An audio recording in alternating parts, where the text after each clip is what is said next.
and an extremely sincere man, and I cherish my friendship with him. There is no doubt. Okay. This next question actually goes directly to President Bush and some of his doctrine. President Bush said to Congress, "We will make no distinction between terrorists and the countries who harbor them." This came to be known as the Bush Doctrine and marks the significant shift in U.S. policy. Do you agree with this approach? Yes, absolutely. I mean, why should anyone harbor terrorists? This is the problem is of misunderstanding. There were some misunderstandings created, and I have told you one where I in 2003 and 4 started going on a track of political track of reaching out to the Pashtuns in the tribal agencies of Pakistan. And this was misconstrued that I am double crossing and I am double dealing, and that ISI and the army was double dealing. This was not the case. Army and the ISI were doing exactly what I was telling them to do. And I thought that the strategy ought to be, as I have told you, reach out to the Pashtuns, wean them away from the Taliban. That was my way of thinking, and that's what I was doing. Now, unfortunately, that was misunderstood and misconstrued, and which has been proven over the time now.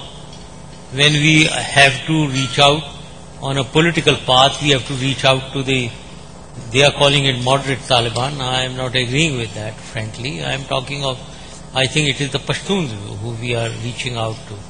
So, I think that we must understand issues correctly so that we respond correctly to those issues.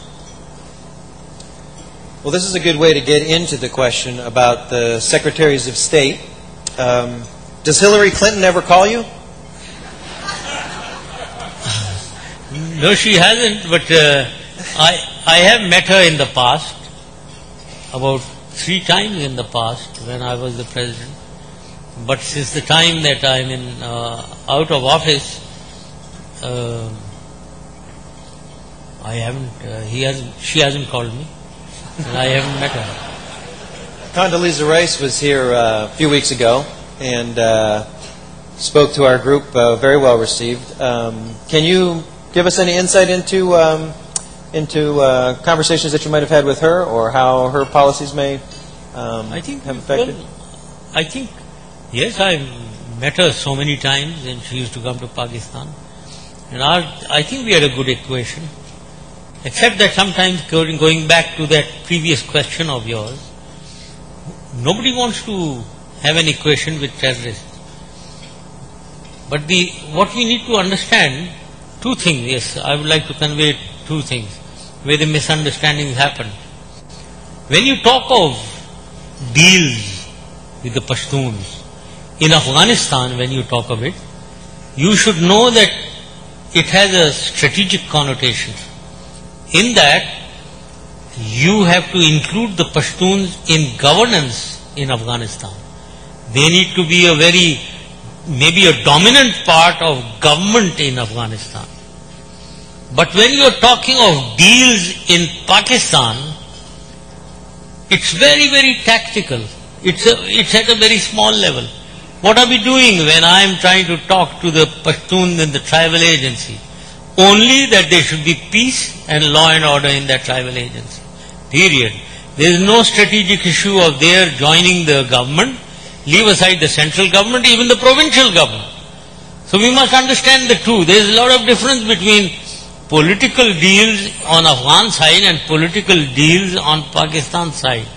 This is one big thing. That is strategic. This is very tactical. The other thing, when you are talking of terrorists and dealing with them, unfortunately there have been problems because when you get involved, one is the strategic element of it. The strategic element is that we are together on the general direction that we have to defeat Al-Qaeda and we have to defeat Taliban. We have to deny the excess of the Taliban on Pakistan side with those on the Afghan side. So therefore our direction, our strategic direction is quite clear. But when you get involved in how to execute the tactics of it, there can be differences. If there is an A, B and C, all three of them may be enemies, maybe against, maybe Taliban supporters. But if I adopt a policy or a strategy that I am going to deal with A first and use B and C to deal with A, leave it to me how I do it.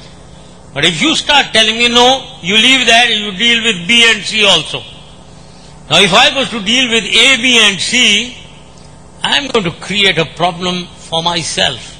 Maybe the troop requirement will double and triple if I did that. So what I am trying to say in very indirect terms, leave micromanagement, leave tactics to us, to me. Deal with the strategic direction. Don't tell me what is the methodology of dealing and reaching the objective that we've set. I know better my own people, the environment, more than you. So leave it to us. So that was the problem that sometimes did get created. And that was the problem which led to a lot of misperceptions about me. I don't know, there must be some people sitting here who thought that I have double-crossed you, that I was double-dealing. No, sir, that's not the truth. My direction was clear, objectives were clear, but the methodology that I adopted was mine. Nobody dictates to me the methodology that I adopt, because I understand the environment and the people more than you. Leave that to me.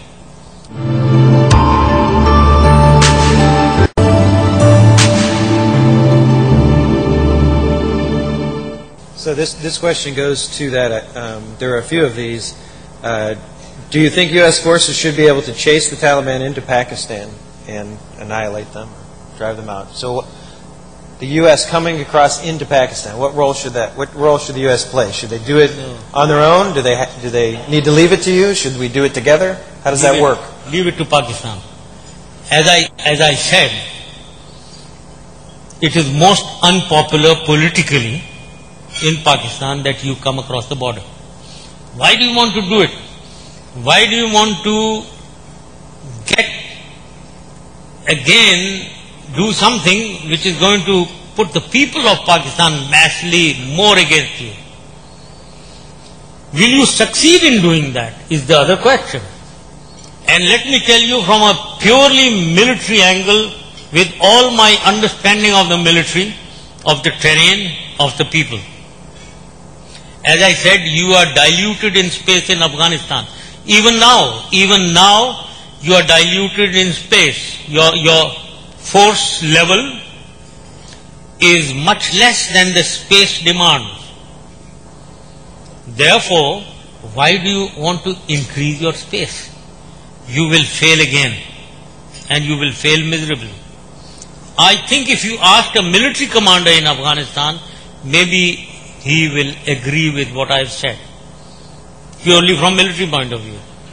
The other issue now remains is that yes indeed, you have to deal with them. If I was to give you something that don't come, and I also don't deal with them, then there is a problem. So therefore you have to make Pakistan